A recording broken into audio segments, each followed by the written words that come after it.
D-Day, June 6, 1944, remains one of the most studied dates in modern military history, not only because of the sheer volume of forces involved, but because the operation combined virtually every domain of warfare: land, naval, air, intelligence, engineering, and strategic logistics.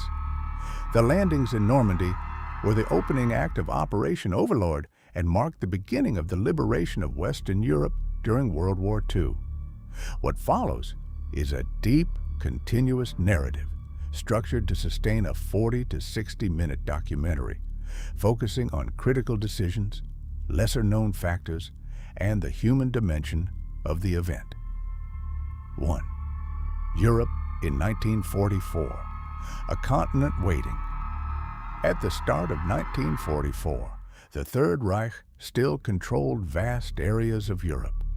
In the east, the Red Army was advancing at enormous human cost. In the west, however, there was still no significant ground front against Germany.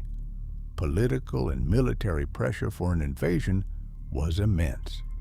For Moscow, opening a second front meant easing the burden of German offensives. For the Western Allies, it meant accelerating the end of the war and preventing Europe from being entirely liberated by the Soviets. Overall command of the operation was given to General Dwight D. Eisenhower, chosen as much for his diplomatic skill as for his military competence. 2. The scale of the challenge: an industrial invasion.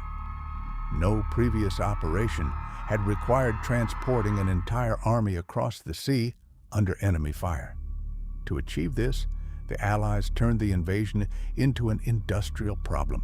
Mass production of landing craft, thousands of vessels were built, including LCVPs, Higgins boats, troop transports, hospital ships, destroyers, and supporting battleships, preparatory air supremacy. For months before the invasion, Allied bombers destroyed bridges, railways, fuel depots, communications infrastructure. The objective was to isolate Normandy from the rest of France. 3. Intelligence and deception. The Shadow War. One of the main reasons for the invasion's success was the Strategic Deception Campaign. Operation Fortitude created the illusion that the main assault would occur in Pas-de-Calais. Even weeks after D-Day, the German High Command, including Adolf Hitler, believed the Normandy landings were only a diversion. Double agents transmitted false reports, while inflatable tanks and fake airfields simulated an entire army. 4. The German defense, the Atlantic Wall. Responsible for strengthening coastal defenses, Field Marshal Erwin Rommel fully understood the threat. Rommel believed the battle will be won or lost in the first 24 hours. He ordered millions of mines and obstacles placed to destroy landing craft before they even reached the sand. But there was a structural problem: disagreements within the German command about where to position armored divisions. That indecision would prove fatal. 5. The science of uncertainty. The role of weather D-Day depended on a rare combination: low tide at dawn, adequate moonlight, waves within operational limits. A storm nearly canceled the operation. Allied meteorologists identified a small window of improved conditions for June 6th, a forecast the Germans did not consider possible for an invasion.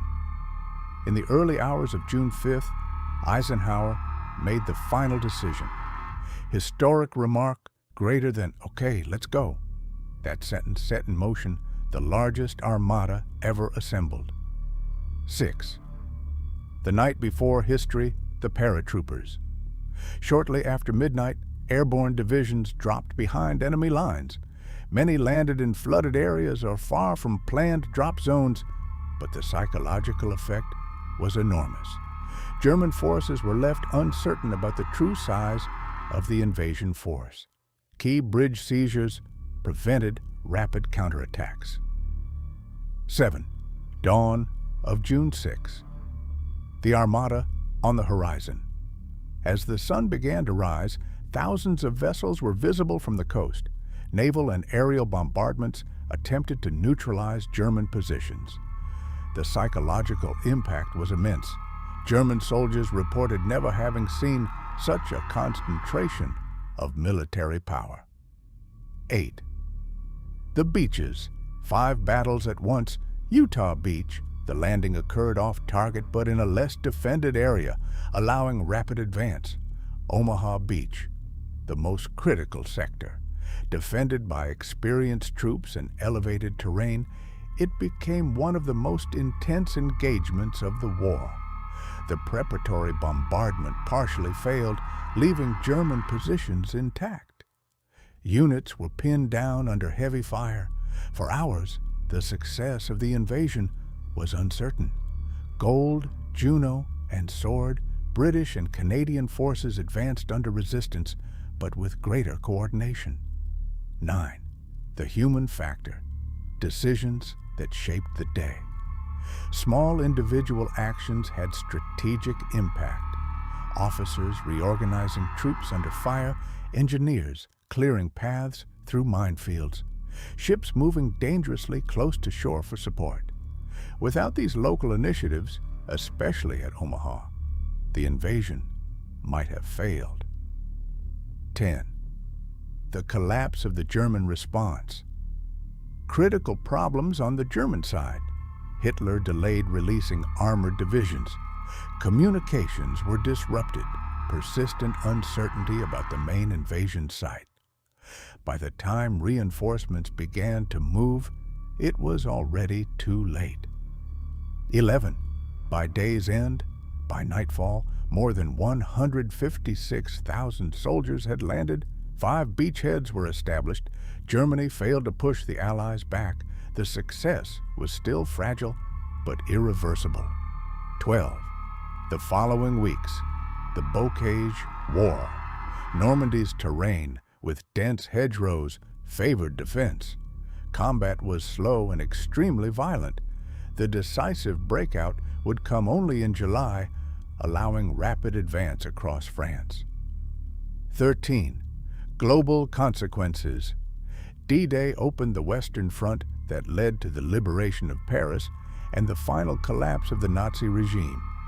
It also defined the geopolitical balance of the post-war world, limiting Soviet expansion into Western Europe. 14. The human dimension, the weight of decision. On the night before the invasion, Eisenhower wrote a message taking full responsibility in case the operation failed. It reveals the scale of the risk. Failure could have prolonged the war for years. 15. Historical analysis. Why it worked. Key factors. Checkmark air superiority. Checkmark unprecedented logistical capacity. Checkmark effective strategic deception. Checkmark tactical flexibility in the field. Checkmark German command failures. D-Day was less a single event and more the convergence of complex systems functioning simultaneously. Conclusion. The day that redefined the future. D-Day was the moment when the war ceased to be a struggle for Allied survival and became an inevitable march toward the defeat of Nazi Germany.